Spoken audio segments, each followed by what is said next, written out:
like me that are not. All the people who are in this country, they make government money. This one never got government money. They stole government money. Everybody you see today who say they are billionaires, they have this, they have that. In 1997, 98, they are nowhere. Zero. Ask them. Zero. You know, you don't want to get angry. Any day I get angry, I will call my names. We were there last night. I told you, I said, stop using of dollar. Let us see how they will. Because they have no business. Let them stop using of dollar. They are stealing money and changing to dollars. They pack dollars in their house. How can the economy be well? It's not possible.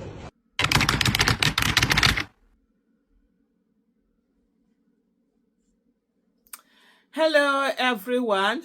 Yeah, you just saw Orji Uzor Kalu, right? Saying that every politician that you see stole money. Sadly, that is such a truth in Nigeria that even the ones that didn't steal money, they are, how do I put it?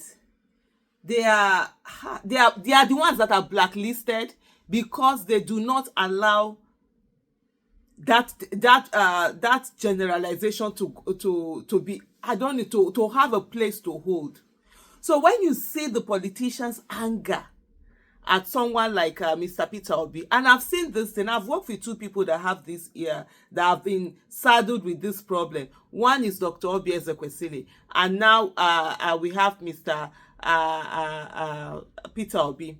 In the case of Dr. Obi Ezekwesili, they will always want to tell you, oh, every civil servant, every public servant, every this, every that they see. So when they see her, they are unable to say that. So I've seen the kind of anger that even her colleagues, the kind of lies they tell about her, the kind of sabotage, the kind of things, smear campaign that her own colleagues, her own contemporary, people like you, she has had their backs, people she had fought for. What they've done to her is unbelievable until you see it. Even with the issue of bring back her aggressive movement that she did, it was a lot of these her colleagues and also, her colleagues, her close distant allies that smeared her so much. So you're seeing someone, for example, your father or your mother is telling you something about her, and because you trust your father, your mother, you're believing it. Meanwhile, it's a lie because she has not given them the opportunity for them to say, oh, every public servant stole money, because she's always in their eye. So when you see that hatred,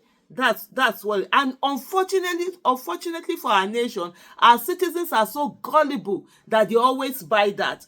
They always want to believe that nobody is good, nobody is clean. So they will do everything to come at everybody that is clean, to smear the person more so that they'll be able to say, the person is not clean. I remember the first time I met Deji Adeyanju, and that's why I will always have maximum respect for Deji. He's my brother. Me and the quarrel, with the quarrel when we quarrel finish, we will continue. Just like siblings, we will quarrel. We will say, no, guy, you ain't no quarrel for this. Sis, you ain't no quarrel for this. We will quarrel, we will continue again. You understand? Deji, I think it was in 2015 that he came to the Unity Fountain. Now, I didn't even know who Deji was because me, I was on social media before. I didn't even know Twitter until May. Until May, I think, was it May 5th that I opened Twitter account? That was the first time I knew anything about Twitter. I didn't even have smartphone until 2012.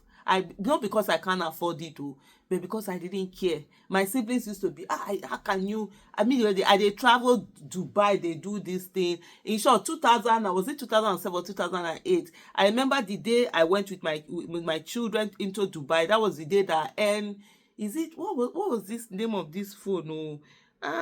Is this Nokia Pro, or whether it's N16 or NC, something like that? It came out. I had to queue to buy that phone for my husband. And I bought it for $1,000. Then I think it was 3,000 something dirham, but it was $1,000. That's the first thing, because I needed to N60. I think that was the name of that phone. Bought it for my husband, but then me, I was still using this press because I didn't care. All I needed for my business, I will see. What do you call this thing? Alert, shikena. My customer don't pay money into account, or he don't pay money, go call me. I go tell me I check this thing. Well, I will see alert. That was all that mattered to me. And so I didn't know all of this other than Facebook. And even that Facebook is once in a year, I will enter once in 2 years. And so Tejina came to the Unity Fountain, and so what he came to do was that he came to apologize to Dr. Obi Ezekwesili. And on that day, she was not around. I was the one that was around, so I welcomed him, and he spoke about, and he said that all this while that he was attacking Dr. Obi Ezekwesili over bring back our girls, that it was somebody, but he never mentioned the name. He never mentioned the name. He said it was someone that he believed so much in, that was, that he looked up or up to, that had told them that, look, oh, she's doing this, that has smeared her. And then it was during the course of conversation, he mentioned what they were talking. I was like, did you believe that was just propaganda of that time?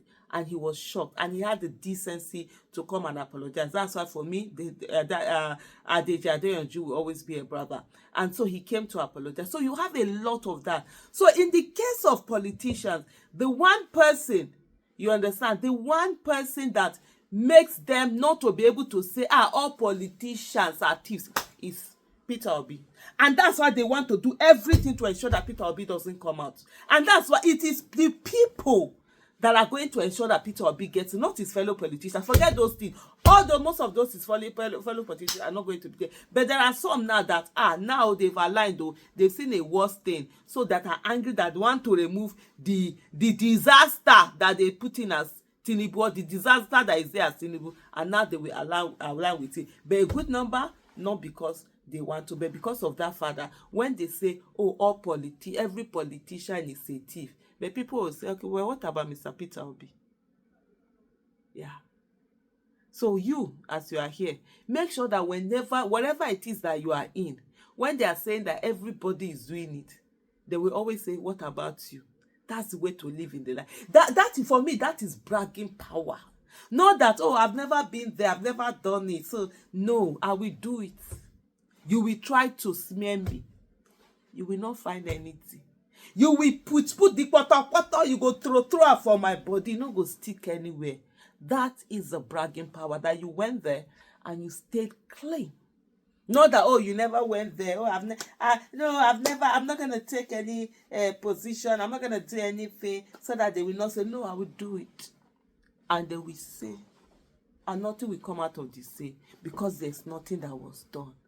Man, that's bragging power. But anyway, sir, Mr. Peter Obi, let me just say, now, man, you be. Just keep being you. But on a more serious note, also for me, when I see Uzor Kalu was prosecuted by the court, he was sentenced to jail, and under technicality, the Supreme Court let him go. Imagine every one of those EFCC. It took, I think, about 12 years for that prosecution. There are some people who put their life on ensuring he was prosecuted, and at the end of the day, he was let go. And tomorrow, you will expect either those persons or their colleagues to actually put their all again in doing their work. Sometimes you don't blame all these people in EFCC when they collect bribe and do all sorts of things, because they have seen those who have worked hard. Where did it take them to? In Nigeria, it is the people who are corrupt that are always being rewarded. But you know what? That will